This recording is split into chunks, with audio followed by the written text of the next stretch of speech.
Hi guys, I have another craft from my kitchen table for you today. I have this three-tiered tray that I'm going to show you how to make using $5 worth of materials from the Dollar Tree, 3 pans and 2 candlesticks. I have this one styled out for fall. Three-tiered trays are everywhere right now. They can be pretty expensive, but we can do this one for a lot less. It'll take a little bit of time, but not too many materials, and it's not too expensive. Here we have our materials for a three-tiered tray. And these can all be purchased at Dollar Tree. You might even have a few of these things just laying around the house. You might have an extra cake pan or an extra pie pan you're not using, and that'll be fine because we're going to paint this. So we have 2 glass candle holders. We have a metal cake pan, a metal pie pan, and we have a charger plate. The charger plate is plastic. Dollar Tree usually has a few different styles of the charger plates, different textures, so just pick one that you like.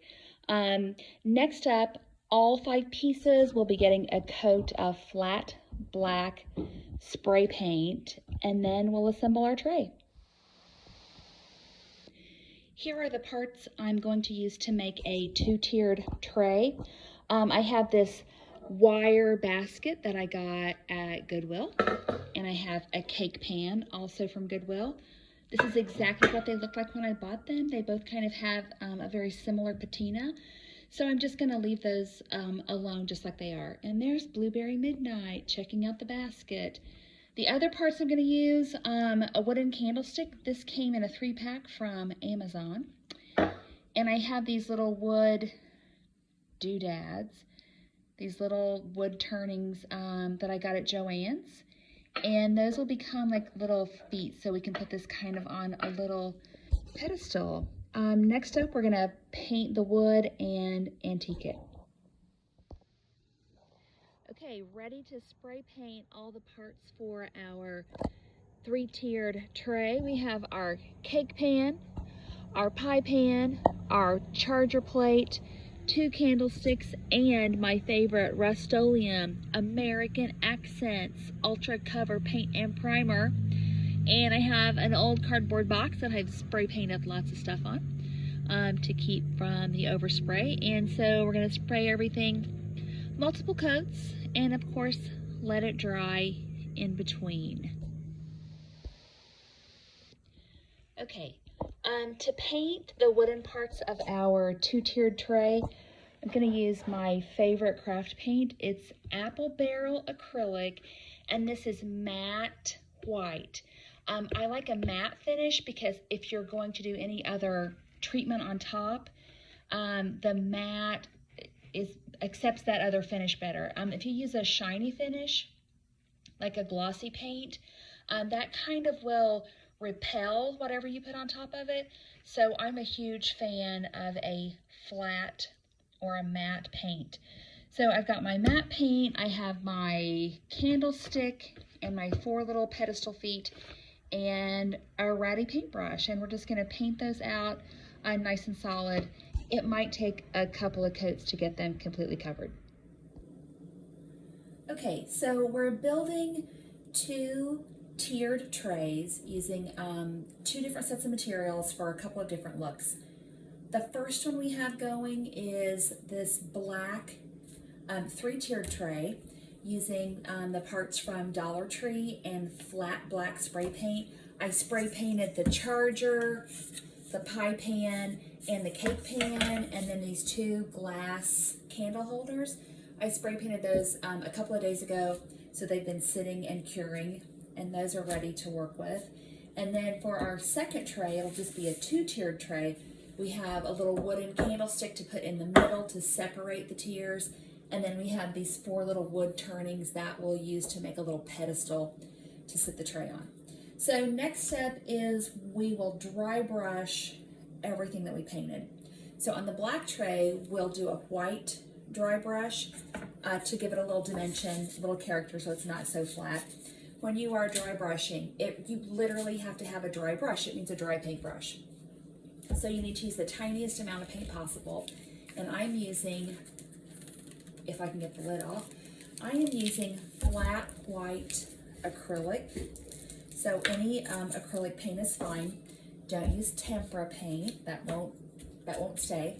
So a tiny little bit of white paint on my brush, and then I'll wipe it off on my paper towel until it's almost gone.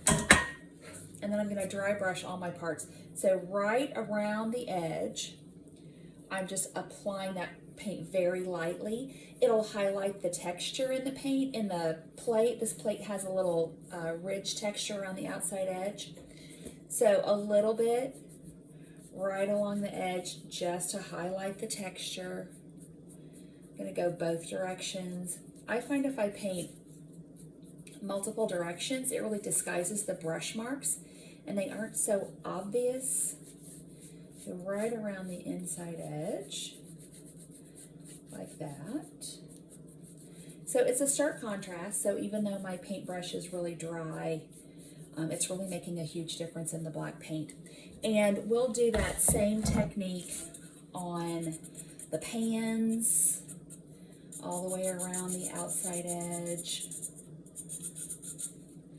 Kind of makes it look a little scratched and a little distressed. And I like a distressed look. If you don't like it distressed, don't do the dry brush.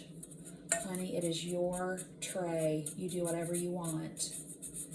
Whatever you feel like. Maybe you want to zhuzh it up and do like a silver dry brush. You could do that. And you didn't have to make these black. You could make them any color you want. So we'll do the dry brush on all the parts. I haven't added any more paint on my brush.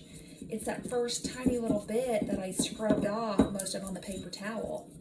So it doesn't take a lot of paint. I think that's where people kind of mess up on dry brushing, is they use too much paint and then it doesn't look like dry brush. It just looks like you're trying to paint it. But we want it to have the texture showing. So I would continue that on all my pieces for my black tray. So the other tray that I'm building has these wooden pieces in between, and it's just these metal pans that came from Goodwill, but I'm leaving the metal color. So these I painted solid white, and then I sanded them a little bit to kind of distress that white paint. And then one more little step of distressing, a tiny bit of my burnt umber. That's my preferred color for grunging something up. So a tiny bit on my brush and wipe it till it's completely gone, basically. And then I'm just gonna real gently brush that right around all of my wooden pieces. It'll pick up the texture, highlight it, and it makes them look not so like clean and pristine, because these pans are not clean and pristine. They already have a little bit of grunge. So I think if one piece looks grungy, all of it needs to look grungy, so everything looks like it goes together. So again, I would just keep that going on all my wood pieces, and they will need to dry for a little while. So do your dry brushing, let them sit for an hour or so just to make sure it's good and dry, and then we'll come back and glue everything together.